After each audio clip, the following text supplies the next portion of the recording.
नमस्कार। Health care today में आपका स्वागत है। आपको याद होगा मैं पीछे वाले वीडियो में हिल पेन के बारे में बात कर रहे थे कि हिल पेन क्यों होता है और हिल पेन के बारे में हमें क्या क्या गलतफहमी है, वो सारी चीज़ें बारे में बता रहा था। आज मैं आपसे बात करूंगा हिल पेन के ट्रीटमेंट क्या होता है। हिल पेन ट्रीटमेंट में सबसे पहला महत्वपूर्ण चीज़ जो होता है वो है कि पेशेंट के अपना पेशेंस, मतलब धीरज रखना। अगर कोई सोचे कि बहुत आसानी से हिल पेन एक बार में चुटकी में ठीक हो जाएगा, फिर मुश्किल हो जाता है। फिर वो पेशेंट गुमराह होते रहते हैं और डॉक्टर से डॉक्टर बदलते रहते हैं। कभी डॉक्टर से फिजियोथेरापिस्ट से कायरोप्रैक्टिस, पता नहीं और क्या क्या करते रहते हैं। हिल पेन का जो कारण होता है वो मेनली आपको बताया था कि जो प्लांटर फैशिया होता है वहाँ पे क्रॉनिक इंजरी एक्यूमुलेट होने के लिए। क्रॉनिक इंजरी होता क्यों है, उसके बहुत सारे कारण हैं, जिनमें से एक सबसे मोटा कारण जो है वो कफ मसल टाइट होना।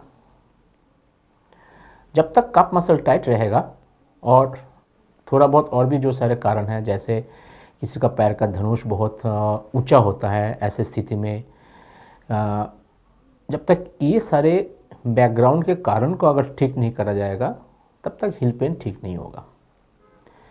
अगर कोई सोचे कि सिर्फ दवाई खा लेंगे थोड़े दिन और हिल पेन ठीक हो जाएगा, तब तो कभी नहीं होना है।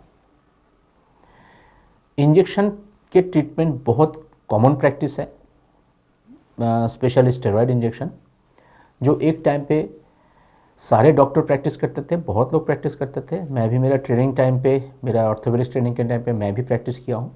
लेकिन जो अभी का सबसे मॉडर्न जो ट्रीटमेंट प्रोटोकॉल है उसमें इस तरह का इंजेक्शन का रोल इतना ज़्यादा नहीं है। ये इंजेक्शन सिर्फ थोड़े समय के लिए पेन रिलीफ करते हैं, लेकिन हिल पेन का जो असली कारण है, जो प्रोवोकेटिंग फैक्टर है, उसको ठीक नहीं करते और इसी कारण से हिल पेन बार बार वापस आ सकता है। मतलब प्लांटर फैशियाटिस बार बार वापस आ सकता है। प्लांटर फैशियाटिस के ट्रीटमेंट में हमारे गोल जो होता है, पहला गोल होता है कि जब तक प्लांटर फैशियाटिस के पीछे का कारण ठीक नहीं हो रहा है तब तक उस पेन से आराम कैसे मिले। प्लांटर फैशियाटिस ठीक होने में 3 से 4 महीना, किसी को 6 महीने भी लग सकता है। तो किसी को अगर सिर्फ दर्द की गोली देते रहे 6 महीने तक, ये कोई ट्रीटमेंट जो है इतना जस्टिफाइड नहीं हो पाता है कि 6 महीना किसी को दर्द की गोली खिलाते रहो। तो इसीलिए जिसका प्लांटर फैशियाटिस है, पेन हो रहा है, उनको फुटवेयर में कुछ चेंजेस लाना पड़ता है।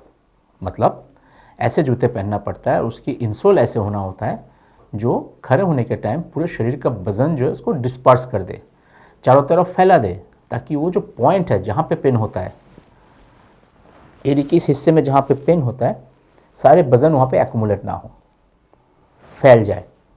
तो फिर प्रेशर कम आएगा, सिम्टम कम होगा, तो सिम्टोमेटिक रिलीफ रहेगा। ये एक एम है। दूसरा एम क्या है? दूसरा एम यह है कि जब रात को सो जाते हैं तो पंजा ऐसे ही सारे शिथिल हो जाता है, मसल शिथिल हो जाता है, रिलैक्स हो जाता है, तो प्लांटर फैशिया जो है ये टाइट हो जाता है। जब टाइट हो जाता है, फिर दिन में जब खड़े होते हैं शुरू में, तब फिर स्ट्रेच होके पेन होते हैं। तो ऐसा कोई रात के टाइम पे पोजीशन मेंटेन करके रखना थोड़ा सा मुश्किल होता है।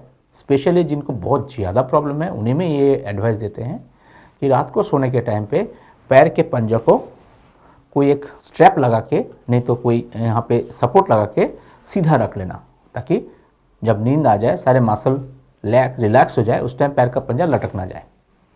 तो उसमें भी जब दिन के टाइम सुबह उठते हैं उस टाइम पेन कम होता है।